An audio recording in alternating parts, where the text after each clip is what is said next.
નામ ઝવેરભાઈ અને તેમના માતાનું નામ લાડબાઈ હતું. તેમના લગ્ન ઝવેરબા સાથે થયા હતા. તેમની પુત્રીનું નામ મણીબેન અને તેમના પુત્રનું નામ ડાહિયાભાઈ હતું.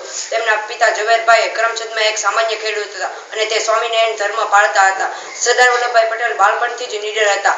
11 જાન્યુઆરી 1909 ના રોજ તેમના ધર્મપત્નીનું અવસાન થયું હતું અને 85 વર્ષની ઉંમરે તેમના પિતા ઝવેરભાઈનું પણ અવસાન થયું હતું. સરદાર વલ્લભભાઈ પટેલ મેટ્રિક પાસ કરીને બેરિસ્ટરની અભ્યાસ માટે વિલાયત ગયા હતા. જ્યાં તેઓ 11 માઇલ ચાલીને પુસ્તકાલયમાં 17 કલાક સુધી પુસ્તકો વાંચવા જતા હતા. પરિણામે બેરિસ્ટરની પરીક્ષામાં પ્રથમ આવી અને 50 પાઉન્ડનું ઇનામ મેળવ્યું અને ભારત તરફ પાછા વળ્યા. ગાંધીજીની મુલાકાત પછી તેઓ આઝાદીની ચળવળમાં જોડાયા. બારડોલી સત્યાગ્રહની આગેવાની લીધી અને તેમાં તેમણે વિજય મેળવ્યો અને ખેડૂતો પાસેથી અંગ્રેજ સરકાર પાસેથી ખેડૂતોને મહેસૂલ માફ કરાવ્યો.